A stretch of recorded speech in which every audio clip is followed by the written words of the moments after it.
Bismillahirrahmanirrahim. Бұл мекенде, бұл жерлерде тарихымызда өте көптеген уламалар шығып келген. Өте көптеген тарихи ханафи мазхаб тарихча оқиялар болған жерде біз көптеген жылдардан бері, көптеген айлар, күндерден бері шул берекелүү жерге зиярат кылсак деп көптөн бери үмүт кылып келген элек. كانوا لا يفهمون يعني؟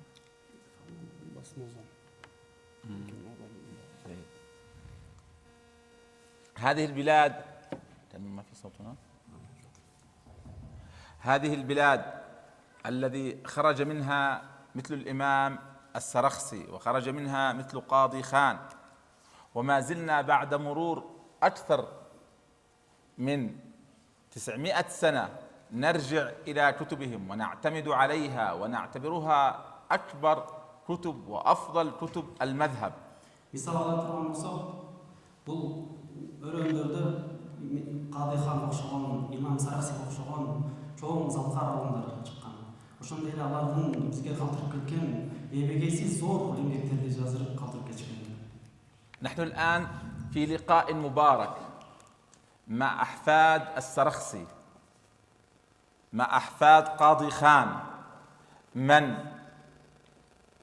نعتقد ونظن ونلمس منهم أن يسيروا على طريق هؤلاء الأئمة لإعادة هذه العزة لهذا الدين. من uşçularga gelip İmam Saraksi'nin, İmam Kadı Khan'ın ırpaqtарын, алардын zurriyatын көрүp кубанып турам. Жана ошондой эле алар баскан из менен, алар жүргөн жол менен аркасында дагы алардын көргөзгөн жолдорун улап кетүүнү да үмүт кылып турам. شرف كبير للعبد الفقير أن يجلس في هذا المسجد للإمام السرخسي وأن يأتي زائرا لهذه البلاد المباركة التي خرجت كبار العلماء. İmam Saraksi çıkan, İmam Saraksi'nin atı koyulgan uşunday berekeli mecliste gelip oturgan üçün men üçün öte kuvanoç, men üçün öte bir suyunuç tartılıp turadi. ونعتز ونفتخر كثيرا بأن نلقى أمثالكم من الفضلاء ومن طلبة العلم وممن يرغبون أن يتعلموا فقه أبي حنيفة رضوان الله عليه. Ошондой эле Абу Ханифанын жолун жолдоп, силер сыяктуу чоң алымдар, устаздар, мударристер менен жолугуу мен үчүн дагы ушул жерде өтө бир сыймык алып келип жатат. ونقدم كل الشكر والتقدير للإدارة الدينية والقائمين عليها لما بذلوه من جهد في تيسير هذه الزيارة المباركة. Ошондой эле терең ыраазычылыгымды ушул жерге ушундай жакшы берекелүү нургуу жүздөр менен көрүшкөнгө себепчи болгон бардык кызматчыларга, муфтияттан баштап бардык кайсы ким кандай салымы менен, дуасы менен кошкондорго терең ыраазычылыгымды билдирем. فبارك الله عز وجل في جهودهم وفي عملهم الذي نرى آثاره واضحة في هذه البلاد من تثبيت منهج أهل السنة على طريق الحنفية والماتريدية. الله تعالى алар үчүн иштерине, жумуштарына, үй-бүлөлөрүнө ушул динге ханафи мазхабты жайылтып, элге туура чүнүп берип жаткандарга Аллахтан берекеси, дуа алып, Аллахтан үмүт сурап кетем. لولا هذه الحكمة البليغة التي تدار بها الإدارة الدينية في بلادكم لما استطعنا أن نجلس هذه الجلسة. Эгерде муфтият тараптан дин өкүлдөрүнөн эгерде ушундай биздин ата тегибизди кармап келген жолубузга салам кошуп элдерге жакшы жолдорун көргөзүп бербегенде, анда мындай чогулуштарда, мындай берекелүү сабактарда отурубуз болбой калмак. ولوجدنا الأفكار المتشتتة تدخل إلى بلادكم وتؤثر على أفكاركم بحيث كل واحد منكم يكره الآخر. Эгерде биз ата тегибиз карманып келген жолдо болбогондо, бизге ар кайсы жактын түшүнүктөрү, ар кайсы жактын көз караштары кирип, бул жерде ар кандай төрмөчүлүктөрдү киргизмек. فهذا المنهج وهذه المدرسة السنية العظيمة هي التي تحفظ البلاد، وهي التي تحقق الاستقرار، وهي التي تزيد من المحبة وتنشر الخير بين الناس. ошондой эле мазхабты кармануу биздин ар кандай проблемалардан сактап, дин ар кандай көз караштардан сактаганга бизге түрткү берет. أحببنا أن نتشارك معكم في طرح موضوع كثير ما يتكلم به، وهو القول بانقسام الفقه إلى مدرسة أهل حديث وأهل رأي. Бүгүнкү күнүбүздө Ханафи мазхабты, дегелек шариатты ахлул хадис деп, анан ахлул рай деп экиге бөлгөн туура эмес түшүнүктүү жөнүндө сүйлөйбүз. في كتب التاريخ كثيرا ما يطلقون على الحنفية هذا المصطلح أهل الرأي. Биздин китептерибизде, Ханафи китептерибизде ошол ахлул рай деген термин көп колдонулуп келет негизинде. لكنه مفسر بأنهم أقوى وأدق وأعظم من نظر في القرآن والسنة واستطاع أن يخرج العلل والأحكام. Бирок бул көз карашты бүгүнкү күнүбүздө кээ бир тараптардан түшүнүлүп жаткандай эмес, а балким уламалар коюп берген көз караш менен, Куран менен, сүннөттөр менен түшүнүшүбүз керек. فالحنفية يفتخرون بإطلاق هذا الاسم على أنفسهم لأنهم بلغوا مبلغا من الفقاهة لم يبلغها أحد من الإسلام. Тарыхталып келе турган болсок, бул термин менен ахлул рай деген термин менен Ханафилер жана башкалар дагы сыймык танып келишкен. وبسبب ذلك وجدنا مذهبهم هو الإسلام العملي، وهو الإسلام التطبيقي الذي عاشه المسلمون في كل التاريخ. Мына ошол негиздин үстүндө биз ислам динибиз Ханафи мазхаб бул амалий элдер кылганда жеңил боло турган, элдер аткарууга мүмкүн боло турган көз караш. فعامة الدول التي جاءت في الإسلام بدءا من الدولة العباسية وانتهاء بالدولة العثمانية كانت تحكم وتعمل بهذا المذهب. Ошондой эле тарыхтарап көрүп турган болсок, Аббаси доорунан баштап бүгүнкү күнүбүзгө чейин бардык доорлордо, мамлекеттерде ошол Ханафи мазхабы менен мыйзамдарын кабыл алып, күнүмдүк жашоолорун өздөрү жашоосунда жашап келишкен. فكان الفهم الحنفي للقرآن والسنة هو الفهم المعتبر الذي رضيه الله تعالى لدينه ولكتابه ولسنة رسوله، بحيث عاش المسلمون الإسلام بفهم علماء هذا المذهب. Бул Ханафи деген түшүнүк, Ханафи менен Куранды түшүнүп, Ханафи менен сүннөттү түшүнүп келүү, бул бизге чейинки келген уламалардан бери келаткан жол. وهذا فضل عظيم من الله وقبول كبير لم ينله أحد من علماء الإسلام ولا من مذاهب الإسلام كما ناله المذهب الحنفي. Бул үммөттүн ушул мазхабты тутунуп көпчүлүк жерлерде, көпчүлүк элдерде, көпчүлүк доорлордо бул мазхабты каманып келиши Аллахтын чоң бизге берген бул фазилети болсун. المذهب الذي استطاع أن يقدم نظام دولة، واستطاع أن يقدم نظام قضاء، واستطاع أن يقدم نظام اجتماع، واستطاع أن يقدم نظام عبادات للناس. Анткени бул мазхаб мамлекеттеги экономик тарапта болбосун, саясат тарапта болбосун, коомчулуктагы социалдык тарапта болбосун, бардыгына ислам дининин туура чүлгүн чагылдырып бере алган мазхаб. هذا العمق في الفهم والدقة الكبيرة لفهم كتاب الله وسنة رسول الله جعلت من الحنفية ومن غيرهم يطلقون عليهم وعلى أنفسهم أهل الرأي، يعني أهل الفهم الدقيق الصحيح الذي لم يبلغه أحد من أهل الإسلام. Анткени уламалар коюп берген түшүнүк менен тарых бою тажрыйбадан өткөн жол менен Куран сүннөттү түшүнүү бул Курандын, хадистин эң акыйкатын, рухун түшүнүү болуп келгендиктен бардык мамлекеттерде бул элдер дагы бардык кайсыл улутуна карабастан, кайсыл каада салтына карабастан бул мазхаб кошо журулушуп өздөрүнүн жашоосунда улантып келишкен. هذا الفهم هو الفهم المعروف والمعنى الواضح الظاهر لكلمة أهل الرأي. Ошол себептен бул ахлул хадис, ахлул рай деген түшүнүк менен бүткүл өзүлөрүнүн күнүмдүк жашоолорунда кандай ойлор болсун, бардыгына ушул көз караш менен туура чечип келишкен. فهي تطلق على سبيل المدح والثناء على المذهب الحنفي. Бул тескерисинче азыркы адамдар айтып жүргөндөй, ханафилерде эч кандай далил жок, өзүнүн көз карашын алышат деген эмес. Тескерисинче ушул ханафи мазхабты Куран сүннөттү түшүнүүгө эң бир жол болуп эсептелген. لكننا وجدنا في هذا الزمان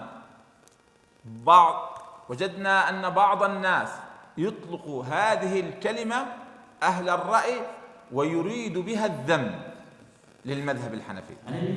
Бүгүнкү күнүбүздө кээ бир адамдар ушул ахлул рай деген түшүнүктү, ахлул рай деген кыргызча адамдар өзүнүн көз карашы менен эч нерсеге таянбастан акылына таянып өкүм бергендерди адамдардын арасына мазхабтын баркын адамдардын көз карашында бир кыймасын түшүрүш үчүн бул ахлул рай деген термин менен адамдарды ханафилерди сөз айтышып, аларга жанагындай аркасынан жала жаап жүрүшүп мүмкүн. فيقولون أهل الرأي معناها أنهم تركوا الكتاب والسنة. Анткени алар ахлул рай деп айтуунун максаты, мааниси булар Куран сүннөттү таштап салды. Куран сүннөттү таштап, өзлөрүнүн көз карашы менен Куран сүннөттү түшүнүп калышты деп, ушундай биз ханафиге алар сөз көрсөтүп келишти. وصاروا يأخذون الأحكام بفهمهم الشخصي بعيدا عن كتاب الله وعن سنة رسول الله.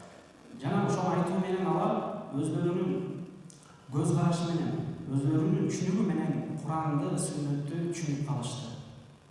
ودائما يشيعون هذا القول وبالتالي يحذرون ولا يلتزمون بمذهب الحنفية.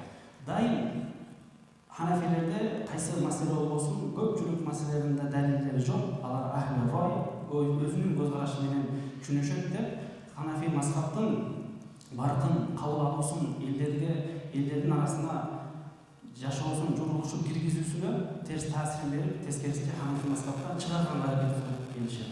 نريد أن نصدقهم في مقالتهم ونوافقهم عليها ونقول أنها صحيحة. Biz azыр ушулардын ушундай деп айтып жүргөн, алар далилсиз сүйлөйт деген көз сөздөрүнө айткандарына биз токтолуп көрөлү. ما هي النتيجة لو قبلنا هذه المقالة وصححناها؟ Эгерде биз алардын айткан сөзүн алып туруп, көрүп карап туруп, анан эгерде ал көз карашты тууралай турган болсок, кандай натыйжага келип чыгат? نحن بذلك نكذب القرآن.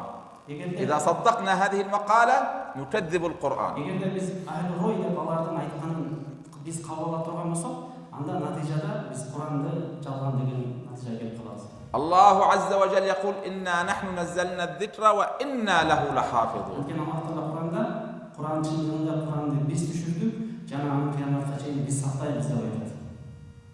فإذا كان هذا المذهب مأخوذ بالرأي وبعيد عن الكتاب والسنة، أهل الإسلام في التاريخ يعيشون في ضلال، وكل دول الإسلام تعيش في ضلال، والمسلمون يعيشون في ضلال، فأين حفظ الله تعالى لدينه؟ Эгерде алардын көз карашын алып, ханафи мазхаб Куранга, хадиске негизделбестен, кээ бир адамдардын гана көз карашына негизделген деп айта турган болсок, анда биздин тиги пайгамбарыбыздан бери келаткан уламалар кармалган, бүткүл мамлекет элдер кармалган, же кайсы коом болбосун кармалган мазхаб таштоо менен биз Куранды сактайбыз, түшүрдүк, ал кыяматка чейин сактайбыз деген Куран аятына жалган чыгарып калабыз. Анткени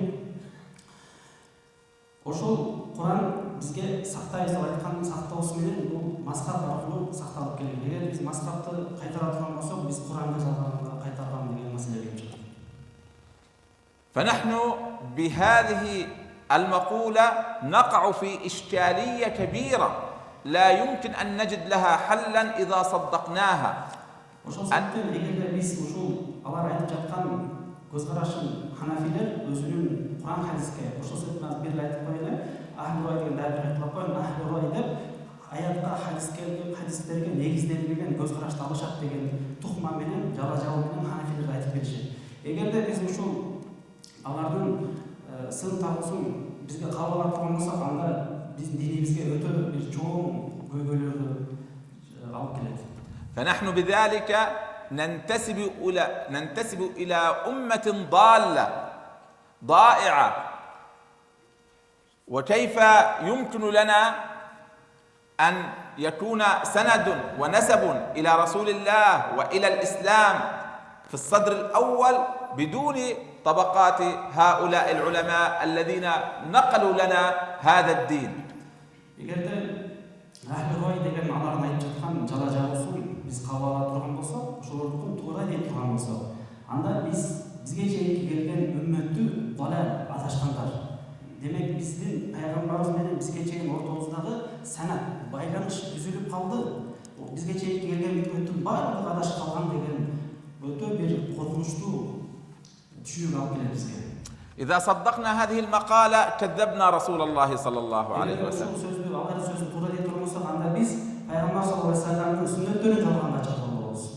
لأن رسول الله صلى الله عليه وسلم يقول لا تجتمع أمتي على الضلالة.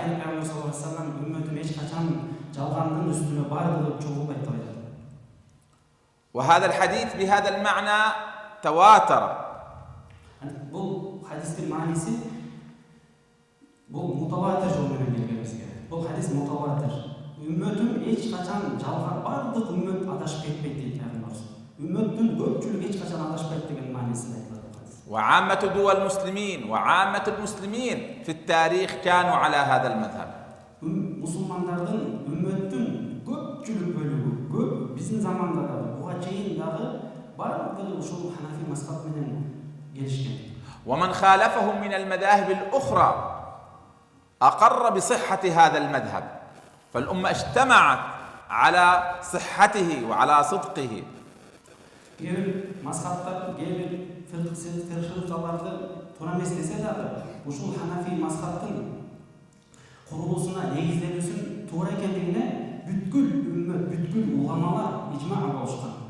إذن نحن أمام أفكار خطيرة تؤدي بنا إلى التهلكة، إلى الشك في أنفسنا، إلى الشك في ديننا، إلى الشك في سنة نبينا، إلى الشك في علمائنا. Эгерде биз ушул көз карашты туура деп эсептей турган болсок, анда биз үчүн өзүбүздүн динибизге, өзүбүздүн ишенимибизге, өзүбүздүн жүрүм турумубузга, намаз окуубузга шек жаралат. Муну менен демек Куран, Ислам менен хадис туура эмес деген натыйжага алып барат. وهذه الأفكار يشيعها أعداء الله ويقصدون بها ذلك، يقصدون بها قسمة الأمة ويقصدون بها النزاع، وإلا فهي مخالفة للواقع والمنطق والعقل والتاريخ. Бул көз карашты атайын кээ бир тараптар үммөттү, мусулмандарды бөлүш үчүн, ортолорунда бири-бирине душмандык жаратыш үчүн, ортолорунда фитна кылыш үчүн башка айтканда, ушул көз карашты атайын таратышат. Муну менен эч качан мусулмандар бирикпесин, бир мамлекет болсо, бир мамлекет ичинде тынчтык орду болсун деген максатта ар кандай ушундай эң негизги көз караштардын өзүн таратышат. فهل يعقل مذهب فيه ملايين العلماء عبر التاريخ ولا يوجد فيه أدلة؟ Эми тарыхты карай турган болсок, бул биздин акылыбызга дагы түк келбейт. Анткени кантип ушунчалык алдындардан турган, канча деген үммөт, элдер, кылымдар бою кармалып келген мазхабтын, жолдун далили болбой калуусу бул акылга дагы сыйбаган нерсе. وكل هؤلاء العلماء في التاريخ على ضلال ولا يسيرون على طريق صحيح. Башка айтканда, ошол уламалардын баардыгы адашууда, далалда болду эле, туура эмес жолдо жүрүшпөдү анда. فأيهما نصدق؟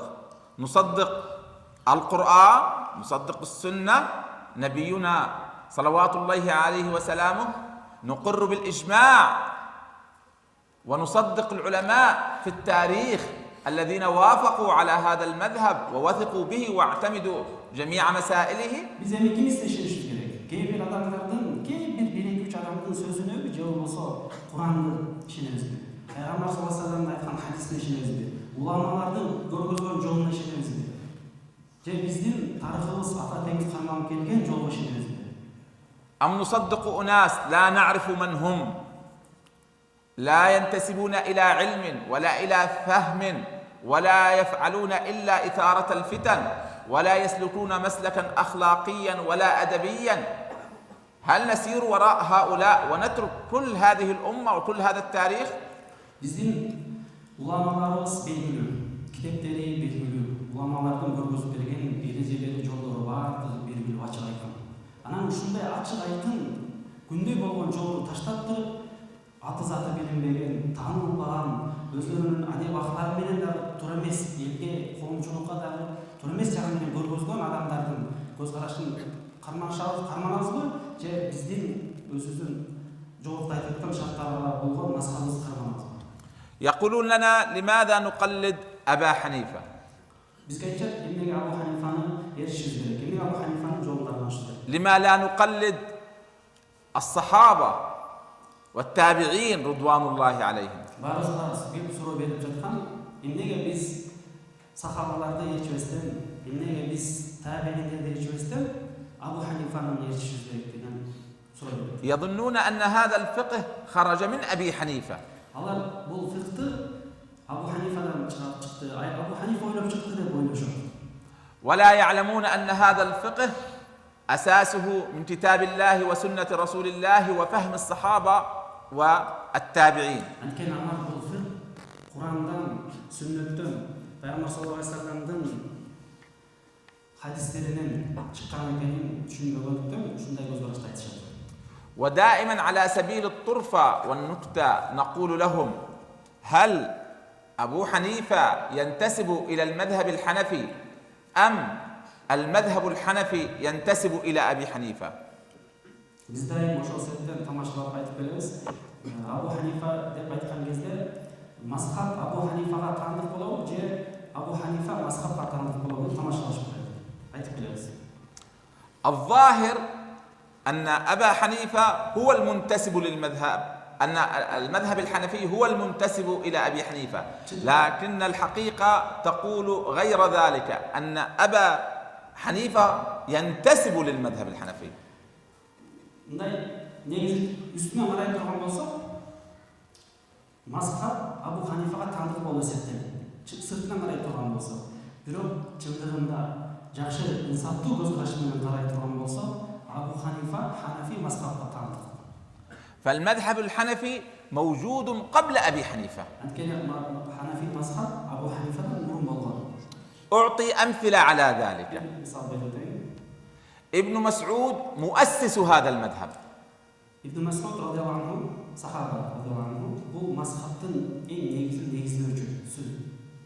كانت عندنا دراسة في الجامعة في الأردن نوقشت قبل شهر أثر ابن مسعود في المذهب الحنفي. Bizde bir kança ay burun İslam Üniversitesi'nde janağı Jogorku Okuu Jayda magistraturada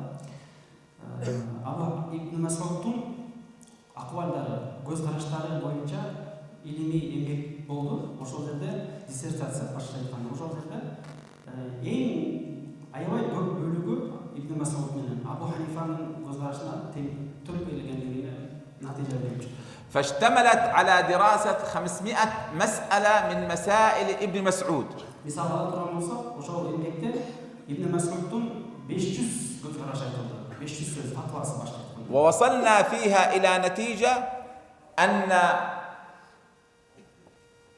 المذهب الحنفي يأخذ ويوافق ابن مسعود في 92% من مسائله. Biz salıştıra turan bu natijada, endi natijaga keldik de. Hanafi mazhabının fatvaları menен Ibn Mas'ud'un fatvalarını salıştırgan кезде natijada 92% ал Ибн Мас'уд менен фатвасы менен түрк келди.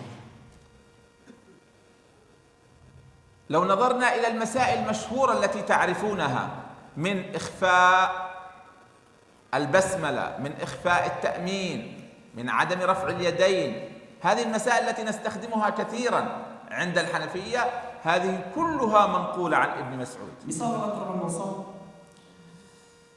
بسم الله açık aytmasdan ikibizde aytуубуз, колду көтөрбөй окуубуз, мунун баардыгы Ибн Мас'уддун фатвасы, Ибн Мас'уддун көз карашы экенин көрө алабыз.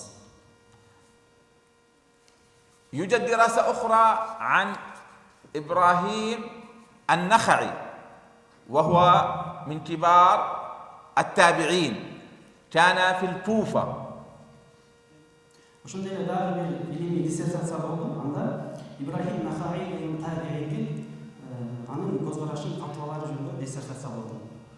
أخذ 100 مسألة من مسائل إبراهيم النخعي ونظر في موافقتها ومخالفتها للمذهب الحنفي، فوجدوا أن أبا حنيفة أخذ ب86% من هذه المسائل.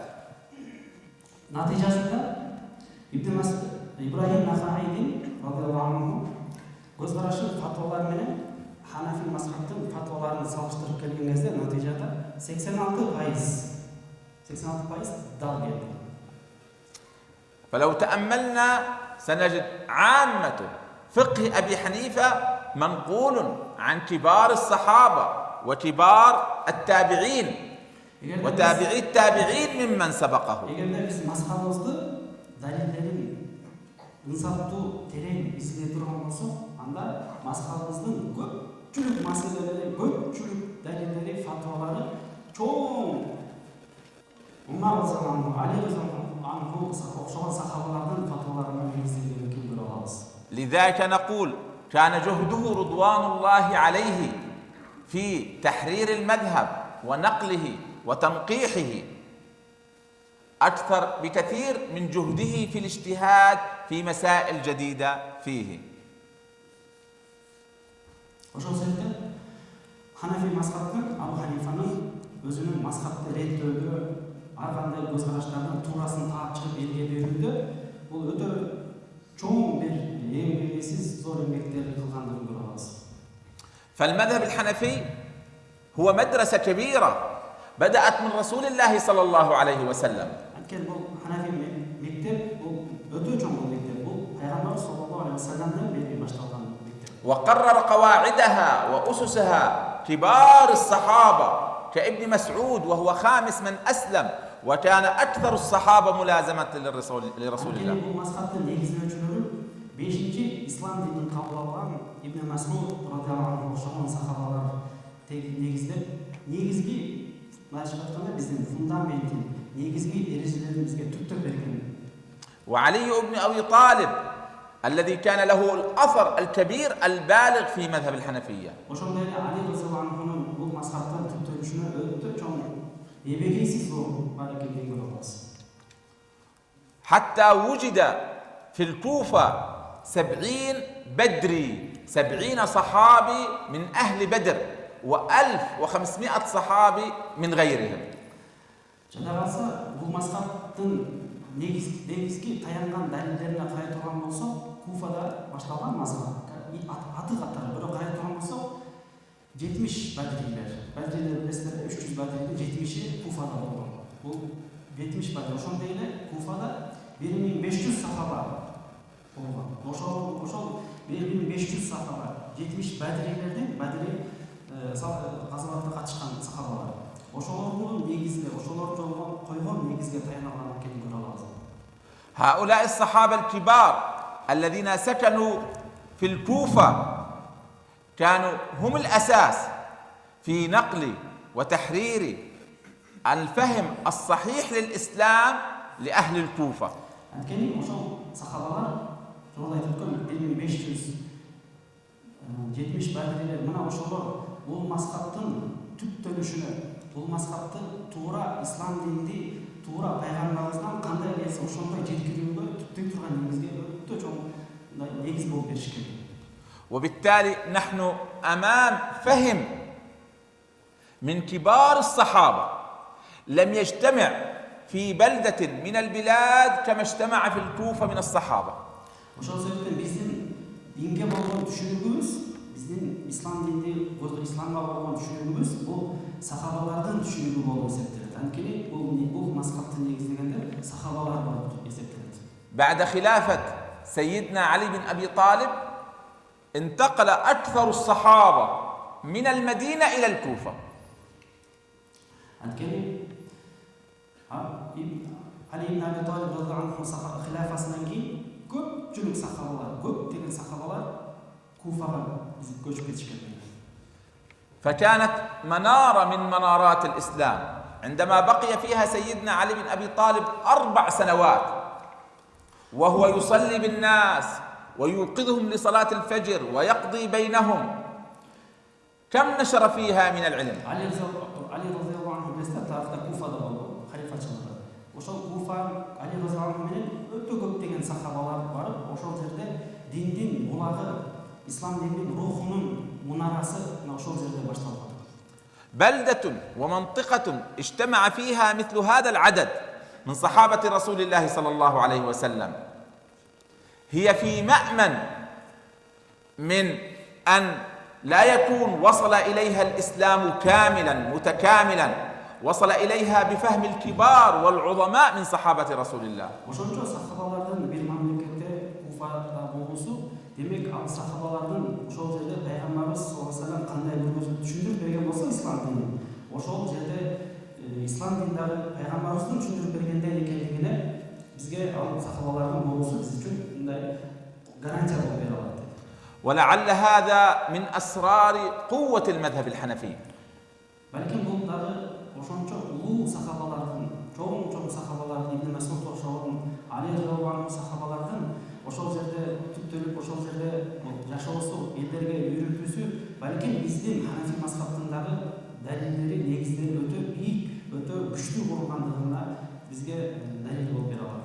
ومن أسباب انتشاره في البلاد وبين العباد أنه فهم لأصحاب رسول الله صلى الله عليه Бул وسلم. мазхабтын таралуусундагы эң негизги себептердин бирөөсү бул пайгамбар саллаллаху алейхи ва салламдын түшүнүгү, пайгамбар саллаллаху алейхи ва саллам көргөзүп берген жолу болуп эсептелгендиктен. فهؤلاء الصحابة تلقوا من رسول الله صلى الله عليه وسلم وهم بالمئات كما رأيتم، وزادوا عن 1000 وانتقلوا إلى الكوفة ونقلوا علم رسول الله صلى الله عليه وسلم مع الفهم الصحيح والتطبيق السليم له إلى أهل الكوفة. Далил катары айта турган болсок, ошончо сахабалар бардыгы пайгамбар саллаллаху алейхи ва салламдын көргөзүп берген ислам дининин акыйкатын түшүнүшкөн. Ошончо Куфада Али радhiyallahu anhu'нун халифачылыгы кетүүдөн алдын миңдеген, жүздөгөн сахабалар болсо, Али радhiyallahu anhu менен 1,70 бадири кетип, ошол жерде ошончо сахабалар көп болуп туруусу дагы бул Ханафи мазхабтын өтө катуу негиздерге негизделип, ислам динин туура түшүнгөнгө негиз боло турган жол экендигин бизге көргөзүп, ошол себептен Ханафи мазхабын таап ошол негиздер себеп болгон. وأخذ عنهم كبار التابعين. Алардан сахабалардын бардыгы пайгамбарыбыздан туура түшүнүп алган болсо, сахабалардан улуу чоң деген табииндер ошол түшүнүп алышкан.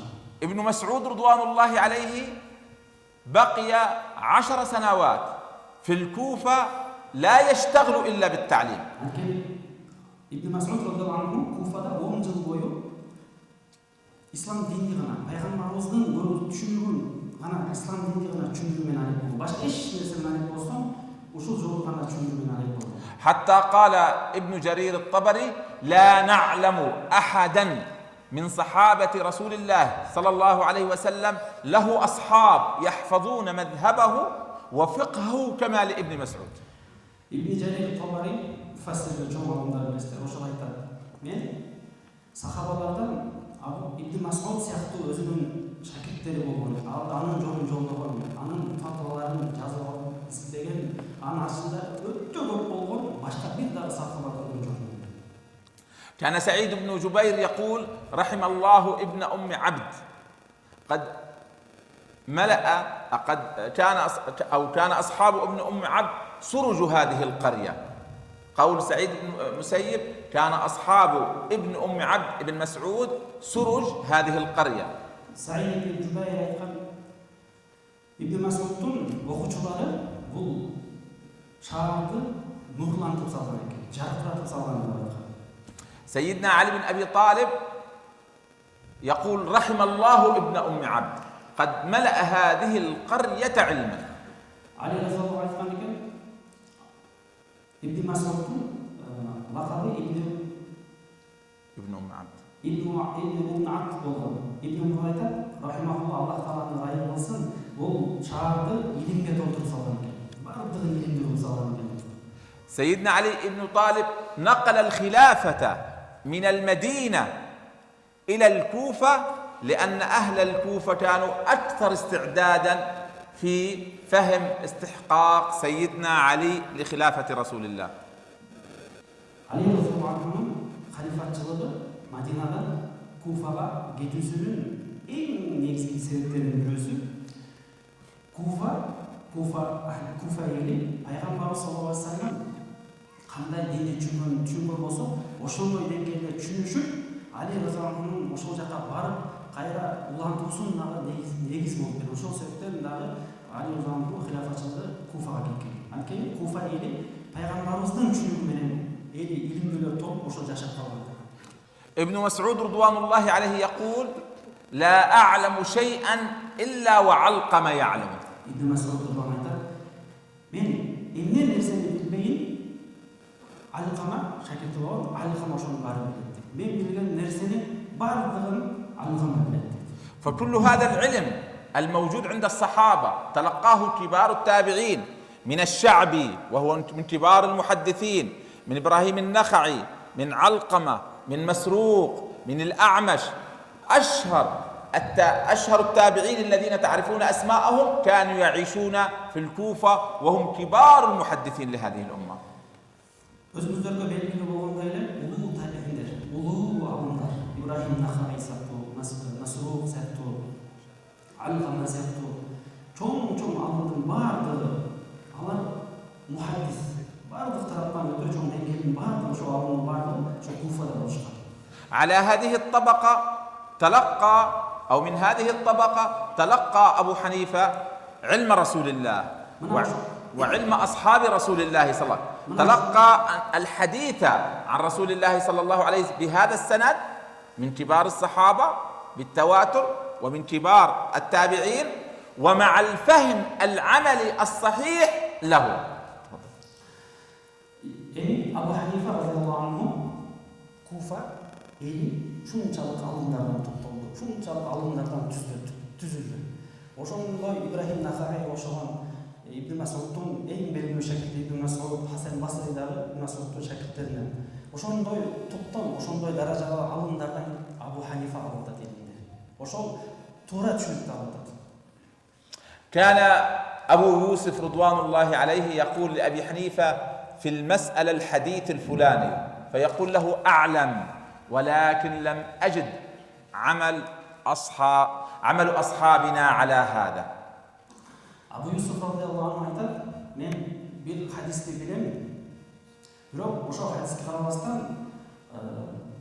Sheyx Abu Hanifa'nın jana o'zining ustozlarining jo'mini qaramagan deydi.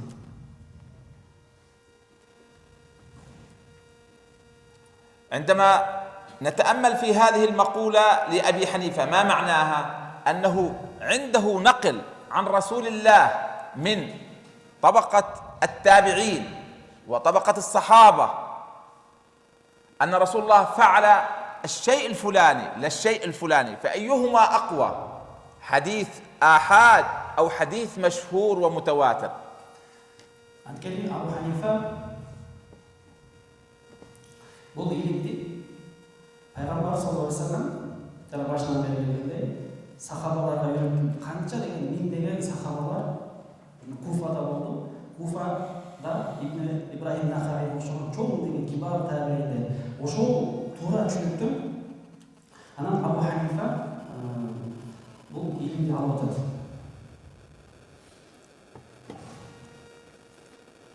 هذا الترتيب الذي نراه من نقل طبقة عن طبقة طبقة عن طبقة وجدنا مثله موجود في المدينة المنورة.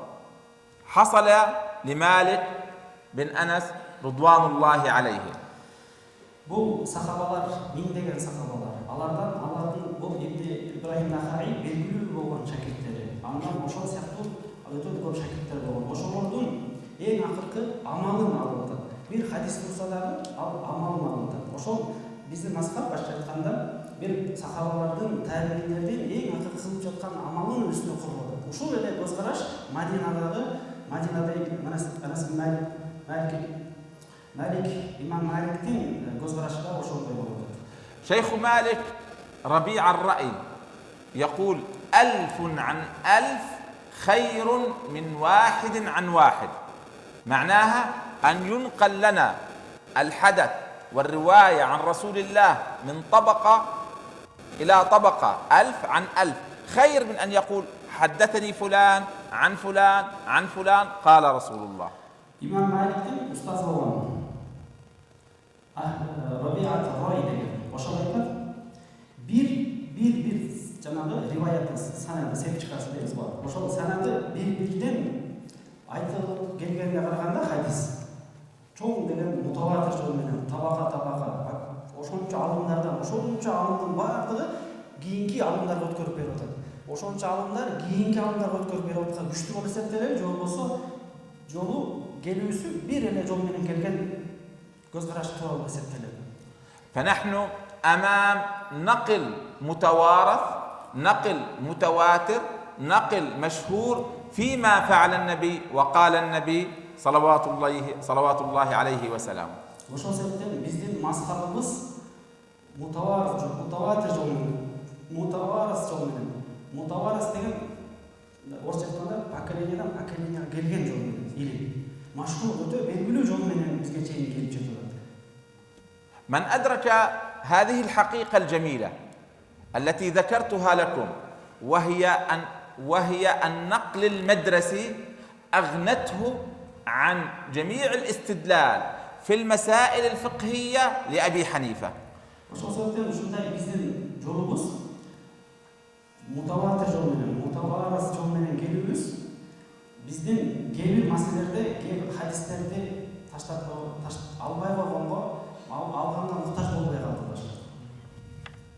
وإن لم أقف على دليل خاص في مسألة معينة من طهارة أو معاملة أو قضاء أو غيره، أنا أثق أن أبا حنيفة له طريق متواتر عرفه ماذا فعل النبي صلى الله عليه وسلم وبنى عليه هذه المسألة.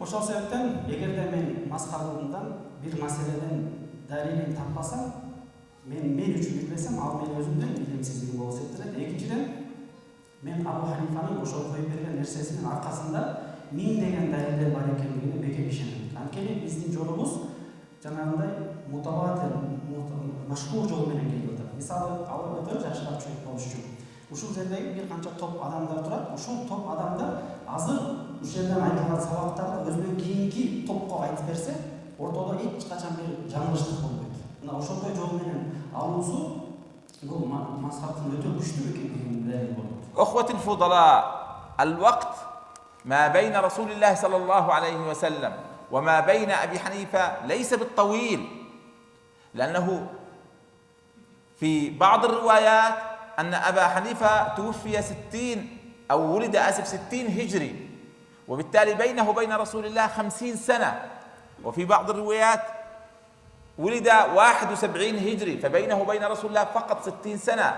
فعندما يتحدث عن أحداث وأفعال كانت في زمن النبي صلى الله عليه وسلم كمن يتحدث من آبائكم وأجدادكم عن أحداث في الاتحاد السوفيتي. дагы санат жагынан турган болсок, Абу Ханифанын санат жагы.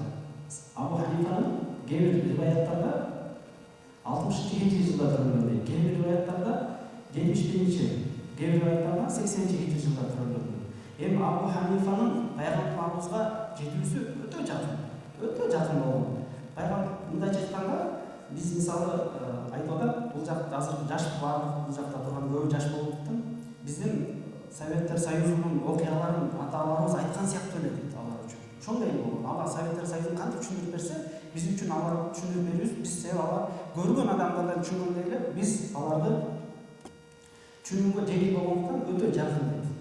وهو مختلف في حاله عن الإمام الشافعي والإمام أحمد، لأن الإمام الشافعي ولد 150 هجري، فأصبحت الطريق بينه وبين رسول الله صلى الله عليه وسلم طويلة، ويحتاج في الوقوف على ما قال النبي صلى الله عليه وسلم وما فعل إلى سند طويل، حدثنا فلان عن فلان عن فلان عن فلان حتى يصل.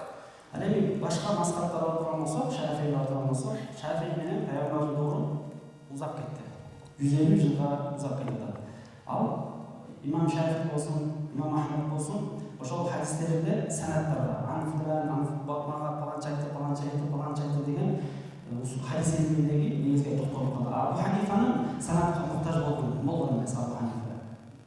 لذلك نجد أن المذهب الحنفي والمذهب المالكي اعتمد في نقله عن رسول الله صلى الله عليه وسلم على النقل المدرسي، في معرفة ما كان النبي صلى الله عليه وسلم على النقل المدرسي، بخلاف المذهب الشافعي والحنبلي اعتمد على النقل الحديثي. Ошол себептен биздин Ханафи мазхабыбыз менен Имам Маликтин мазхабы карманышы мазхабынын негизи бул мадрасага курулган. Пайгамбар саллаллаху алейхи ва саллям кандай жолдо эле ар бир намазды кандай аткарат эле, же ибадаттары кандай болду эле, ошонун баардыгын жанагы мутаватир жол менен, амалий жол менен бизге жетип атат. Ал эми башка мазхабтар узак болгондугу үчүн хадистердин санатын издеп, ар бир маселеге далил куруш үчүн хадистердин жолун санаттарын издешке туура келип калат. لذلك اشتهر عند المالكية مقولة عمل أهل المدينة. ما معنى عمل أهل المدينة؟ ما تناقلته طبقة عن طبقة من التابعين الفقهاء السبعة عن الصحابة رضوان الله بأن النبي فعل كذا وكذا. Ошол себептен Имам Маликтин мазхабына тургансак, Имам Маликтин мазхабы бул мазхабы амалий деп аталат. Анткени башка айтканда ал амалы табииндерге негизделген. Табииндер ошол амалды сахабалардан алат. Сахабалар болсо пайгамбарыбыз саллаллаху алейхи ва саллям кандай буйрук ошондой алат. وهذا معنى مقولة الإمام مالك: العمل أثبت من الحديث. Бул Имам Маликтин амал хадиске караганда дагы күчтүүрөөк деп. Бул болсо бир эле хадис, бул болсо сахабалардын кылган амалы болуп эсептелет. Бул дагы бизге жетүүсү бекемирээк деп. لأننا أمام نقل طبقة عن طبقة في فعل النبي وقوله مع تطبيق عملي وفهم صحيح لفعل النبي وقول النبي. Анткени бул амал менен жетүүсү бул жанагы жиилден жиилге келүүсү. Мисалы биздин намаз окуубуз, бул киндиктен ырый коюубуз бул поколенияден поколениеге өтүп келаткан нерсе. Ушунча адам бар, ушул адамдын баардыгын кийинкилер өткөрүп берип атат. Ушул адамдын баардыгы, мисалы жабылып айтканда, сахабалар баардыгы пайгамбарыбыздан көрүп атат ошол нерсени. Көрүп туруп, сахабалар пайгамбарыбыздан көрдү, сахабалар өзлөрүнүн кийинки табииндери келди, анан Имам Маликке келди.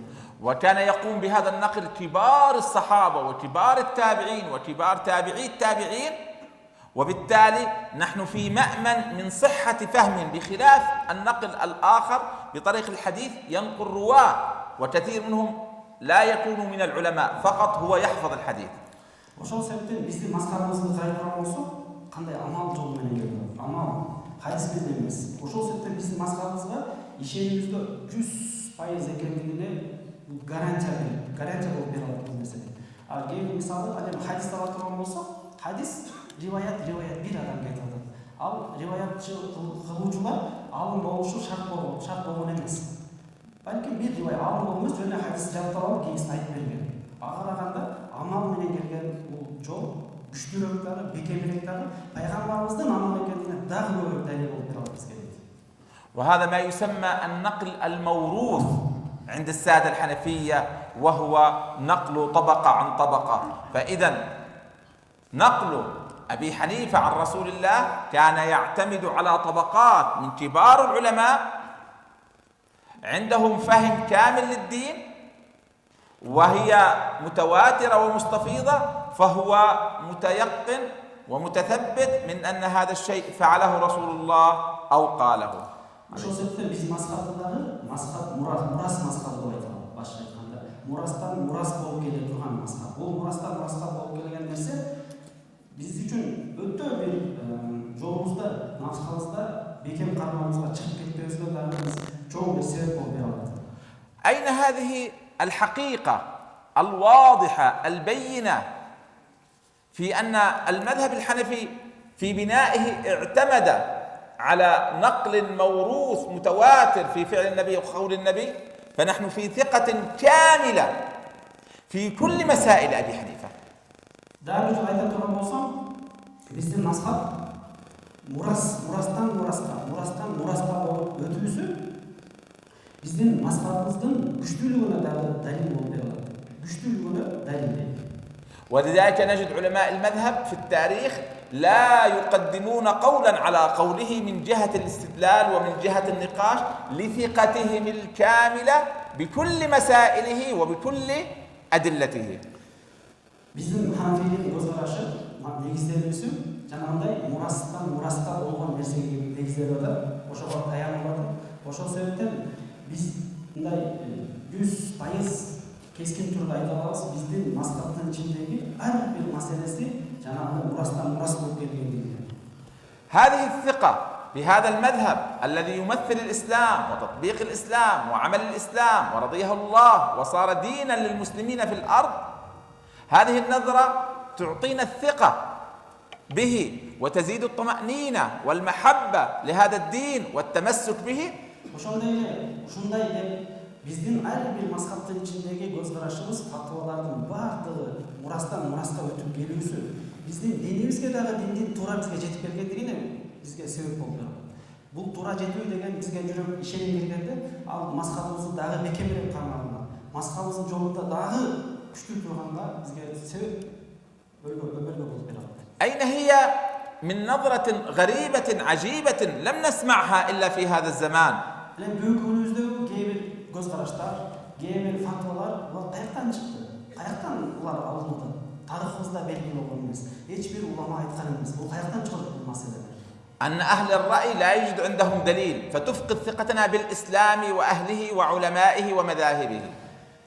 Cenab-ı Hanefiler ahli ra'y hadis jetken emez, hadis bilen namaz kılgan kurgan emez dep aytkan hiçbir negisiz ekenligine azırkı söz dalil boldu. هذه المقولة الثانية أول من قالها شخص يسمى محمد رشيد رضا في كتاب يسر الإسلام وأصول التشريع. Bu Hanefiler ahli ra'y atağın adam Muhammed Raşid Rıza في أصول التشريع kitabında şu tip bölüm sağladı. فيقول أهل الحجاز كان بينهم رسول الله صلى الله عليه وسلم وكان كبار الصحابة، وبالتالي فقههم فقه أثر، فقه حديث، لأن بينهم الأحاديث فهم يفتون بالحديث. محمد راشد رضا Peygamberimizin ahli Hicaz bu hazır Saudiya, Kuveyt ошол тарап. Ahli Hicaz bu Peygamberimizin sahabalar ошол жерде болушкандары, сахабалар баардыгы ошол жерде болуп, Peygamberдин алдында болушуп, Peygamberimizden кийин ошол жерде болушуп, алардын фикхи хадиске негизделген дейт.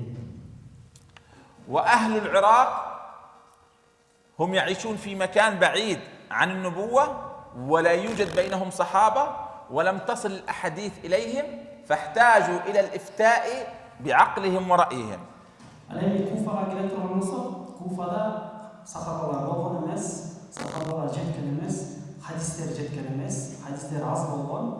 Oşol sebepten alar özlerinin keyir жаңы маселелерде özlerinin көз карашын эч нерсеге дайрбастан акылга негизделип, акылга таянып турган фатва беришке аркасы болушкан деп айтат. هل هذه الحقيقة موافقة للواقع؟ Лем ушул айтып бөлүп койгону ушинтип айткандыгы биздин тарыхка, чындыкка дал келеби? هل من درس التاريخ وعرف أن الصحابة انتقلوا إلى الكوفة ووجد فيها كبار الصحابة وكان كبار المحدثين من التابعين في الكوفة، يمكن أن يقول مثل هذه المقولة الغريبة؟ эми Куфаны карай турган болсок, тарыхты карай турган болсок, Куфадагы болгон сахабаларды, табииндерди, жөнөкөй да сахаба эмес, өтө чоң алым улама сахабаларды карай турган болсок, ал жактан анан ошентип жанагы Мухаммад Раштидов айткандай, ал жака сахабалар барган эмес, хадис жеткен эмес деп айтуусу бул андай акылдуу адам айта алган нерсе. هل يمكن لأهل الإسلام، لأهل العلم، لأئمة الدين أن يبنوا أقوالهم على غير حديث رسول الله؟ هل يعقل هذا؟ Биздин өзүбүздүн динибизди, ишенимибизди адамдын өзүнүн көз карашына куруусу бул акылга сыя турган нерсе. لو تكلم أبو حنيفة في مسألة واحدة بغير دليل لما كان إماما وكان فاسقا. Эгерде имам Абу Ханифа бир маселени далилсиз сүйлөгөндө, анда имам деген даражага макамга ээ болбостон ал фасик деген макамга ээ болмок. أبو حنيفة في مسائل عديدة توقف عندما لم يظهر له الدليل. Буга катары Абу Ханифа кээ бир маселелерде көз карашын билдирбей айтпастан токтогон. سئل ما الدهر؟ قال لا أدري. Эмне себеп дегенде билбейм. سئل عن الختان للصغير في أي عمر كان؟ قال لا أدري. Кичинекей баланы сүннөт кылууда кайсыл жаштан башталат дегенде билбейм деп айткан. فمثله إمام كبير وتقواه تمنعه أن يفتي بأي مسألة إلا بعد أن يقف على دليل. إمام أبو حنيفة سيختو بو إمام الدنيا دينون إمام بولغان أبو حنيفة سيختو жөнөкөй маселе ар бир маселеде далилсиз айтылышы мүмкүн эмес болот. Ошол себептен кандай маселе айтпасын сөзсүз түрдө далилдерди негиздеп үстүнө коюлат. حتى إذا ذهبنا إلى المدينة نجد أن مصطلح أهل الرأي كان مستخدما هناك، فربيعة شيخ مالك كان يسمى ربيع الرأي مع أن اسمه ربيعة ابن أبي فروج، مع ذلك اشتهر بربيع الرأي لكثرة إفتائه. жанагы Мухаммад Рашид айткандай ханафилер ахли рой деп айткан сөз туура эмес экендигине дагы бир далил. Имам Маликтин шейхи Рабиа, ал Рабиату рой деп аталган. Ал ушунчалык көп акыл жүгүрткөндүктөн Рабиату рой деп аталып калган. Ал айткандай Мадина эле жалаң хадистердин үстүнө эмес, ал жакта дагы акылдын иштерисине, акыл ой жүгүртүүгө дагы, ой жүгүртүүнүн негизинен дагы тургандыгы далил болот дагы. Бул ахли рой деген көз караш термин бул сыйныктуу. Бул өтө ар бир маселе көйгөй чечүүдө жардам бере турган термин болуп келген. فمصطلح الرأي كان يطلق ويقصد به في ذاك الوقت الفقه، فكان مالك رضوان الله عليه له مجلسان، مجلس في رواية الحديث ومجلس في الرأي يعني الفقه. Эми ахли рой дегенде ошол доордун көз карашы эмне деп бергендигин, эмне деп түшүндүрмө бергендигин карай турган болсок, ахли рой дегендин максаты ахли фикх деген фикх эле. ولذلك اجتهاد болуп эсептелет. Ошол себептен имам Малик дагы өзүнүн эки жайсасы, эки сабагы болгондой. Бир сабагы хадис айткан жана экинчи сабагы фикх айткан.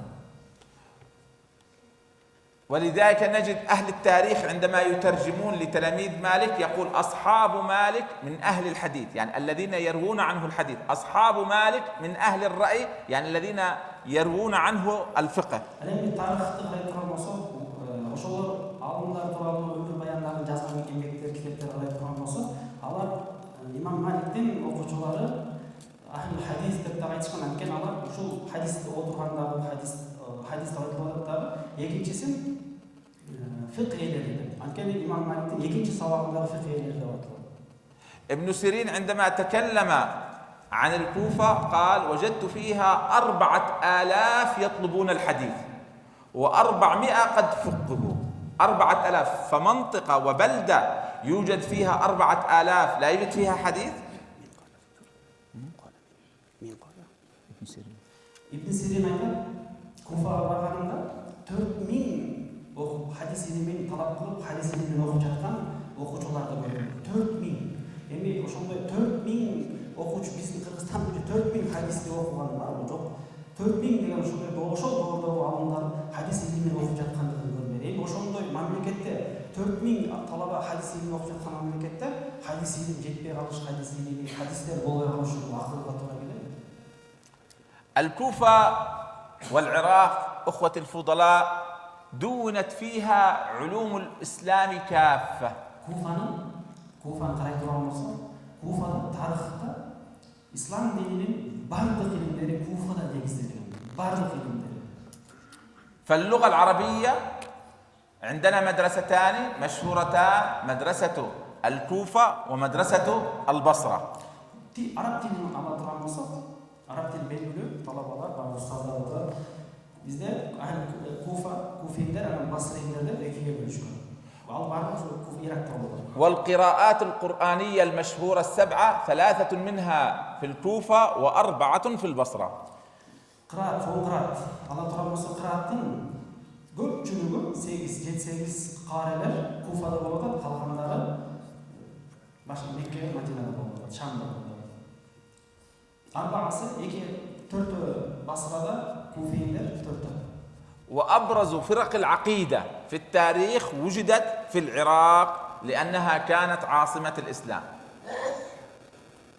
وكذلك إذا نظرنا للحديث نجد أن المشهورين والعلماء الأكابر من علماء الحديث ينتسبون ويرجعون للعراق. البخاري يقول لا أحصي ما دخلت العراق في طلب الحديث. علينا حديث كده تروح مصر өтө көп деген белгилүү мухаддистин баардыгы Куфадан болот. Имам Бухари айтат, мен Куфага канча жолу хадис изилдеп, бир хадисти билейин деп киргеним эсимде жок дейт. Бул деген маанасы эмне? Бул аябай көп уламалардын, мухаддис уламалардын болгондугунан ибарат. والفقه كسائر العلوم الأخرى وجد وعرف وصار علما يقتدى به في الكوفة. Fiqhtagы ала турган болсок, бул дагы башка илимдер сыяктуу ошол жерде түптөлүп, негизделип, бүт адамдар ээрчи турган, өзүнүн жашоосунда киргизе турган илим катары кабылданып калган. أخوة الفضلاء، أردنا بهذه المقالة وفي هذه المناقشة أن ندفع فكرة خبيثة جدا تنتشر كثيرا بين الناس. Коомчулукта тарап жаткан ханафилерде эч кандай далил жок деген көз карашты жабар жабууну биз четке кагып, ошонун анализдеп, изилдеп окуп жатабыз. Себеби ушул сабак аркылуу балким ошондой көз караш айтылган кезде жок, биздин мазхабыбыз бардык маселеси далилдер үстүнө курган экенин билип алыш үчүн отурабыз. وهي التقسيم لأهل رأي وأهل حديث. Эми бул көз караш ахли хадис деп, анан ахли хадис фикх деп بحيث أصبحنا بسبب هذه المقالة نشك في فقه الإسلام بمذاهبه الأربعة.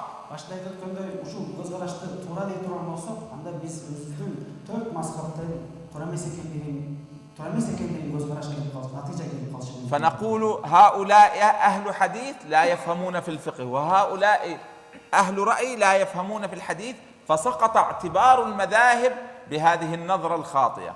Анткени экиге бөлүп сала турган болсок, хадис элери, анан акылдуу ой элери, ахли рой деп бөлүп турган болсок, анда ахли ройлор булар хадисте, буларда хадис жок.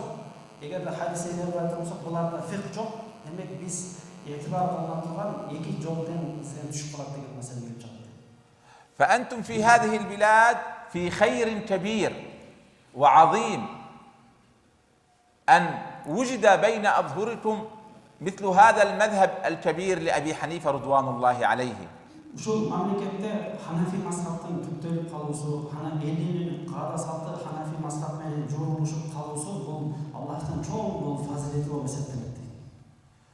وبالتالي نحتاج أن نحافظ على طمأنينة أنفسنا وطمأنينة بلادنا وعلى ديننا، فنتمسك به وندفع كل الشبهات التي يرغب أهل الفساد من طرحها ونشرها بيننا حتى نشك في علم أئمتنا وفي مذهبنا وفي ديننا.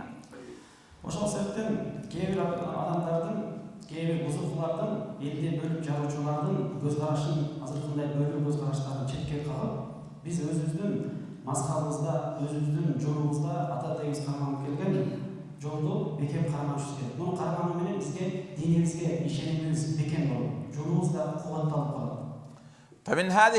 فمن هذه المناقشة نريد أن نخلص إلى أن ما عليه من مذهب فقها وعقائدا، لأن العقائد الماتريدية أيضا هي تنتسب لأبي حنيفة بواسطة أبي منصور الماتريدي، فبالتالي نحن على مذهب سليم صحيح نثق به ونلتزم به ونعتقده ونسير عليه. Ушул сабактан дагы жакшы пайдаланып, ушул көз караш туура эмес экендигин, ушундай бөлүнүү туура эмес, адамдарды бөлүп жарып алып барат экендигин четке кагып үйрөнүү менен, ошондой эле фикх мазхабты үйрөнүү билими менен биргеликте эле биз өзүбүздүн ишенимдеги матуриди мазхабыбыз дагы бекем карманышыбыз керек. Анткени матуриди дагы бул Абу Ханифанын ишеним жагындагы жолу болуп эсептелет. وأي شخص يقول لنا أنتم أهل الرأي نقول له نعم، نحن أهل الرأي بمعنى أهل الفهم الدقيق والصحيح لكتاب الله وسنة رسول الله، بحيث أصبح مذهبنا هو مذهب الإسلام ومذهب كل الدول في التاريخ.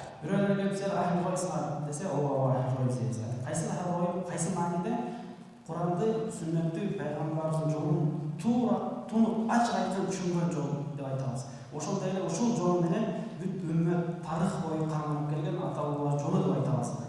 وأي شخص يقول لنا ما دليلكم في هذه المسألة وفي هذا الفرع نقول إمامنا من التابعين رأى بعض الصحابة. Эгерде бир адам келип, могу маселеде кандай көз карашыңар бар, могу маселеде кандай далилдер деп айтса, анда биз айтабыз, ушул көз карашты биздин имамыбыз Абу Ханифа сахабанын, табииндердин, улуу табииндердин кылып жаткан амалына курулган деп айтат. Ошолордун кылганын алган деп айтат. Анткени ал жанагындай топтон топко, мурастан мурасқа өтүп, пайгамбарыбыз ойгөзүп берген жолго жетип атат. بنى مذهبه على نقل متواتر متوارث طبقة عن طبقة من كبار الصحابة وكبار التابعين في كل فعل وقول لرسول الله. Абу Ханифа кайсы маселеси болбосун, кайсы фатвасы болбосун, ар бир фатвасын жанагындай топтон топко, мурастан мураска болгон, туура түшүнүктүү негизге кургандыгын көрө алабыз биз. فقد وجد في الكوفة 70 من أهل بدر و1500 صحابي رضوان الله عليهم، وتلقى عليهم كبار المحدثين، وهو تلقى عن هؤلاء العظام وبنى هذا الفقه على ما نقل عنهم. Бул жол сахабалардан табииндер, сахабалар пайгамбар саллаллаху алейхи вассаламдын кантип бизге көргөзүп бергендигин имам Абу Ханифа бизге реттеп берип жатат. فكما نجد أن القراءات القرآنية نقلت طبقة عن طبقة، وكل من ينكر حرفا من كتاب الله عز وجل يكفر، بينما إذا نظرنا إلى الأسانيد نجدها أسانيد عادية، لكن هناك حصل تواتر ونقل متوافق في نقل كتاب الله. قرات من أول قراءة موسى، قراءة موسى، قراءة دагы бизге келүүсү ар бир тамгасы эч нерсеси өзгөрбөстөн келген. Бул дагы мутаватир жол менен келген. Ошондой эле биздин мазхабыбыз дагы эч бир нерсеси өзгөрбөстөн бизге мутаватир жол менен келип жеткен. وكذلك وجد مثل هذا النقل في مدرسة الحنفية وفي مدرسة المالكية، اعتمدوا عليه وبنوا هذا الفقه العظيم. فنحن في غنية عن الاستدلال الجزئي الفرعي. Бул нерседен тыянак биздин мазхабыбыздын бардык маселелери жанагындай топтон топко, мурастан мураска болуп өтүүсү биз далил издөөбүзгө эч бир муктаждык калбай калды. Далил издөөнүн кереги жок, себеби биздин мазхабыбыз курулуусу бүт жанагындай топтон топко, мурастан мураска өтүп келгендик себеби. أتمنى من الله عز وجل أن أكون وفقت في تثبيتكم على الحق وعلى هذا المذهب الطيب الخير وأن لا نقبل فيما بعد اليوم أي تشكيك من مشكك، ونلتزم ونسير على طريق أئمتنا وعلمائنا التي ساروا عليها في التاريخ.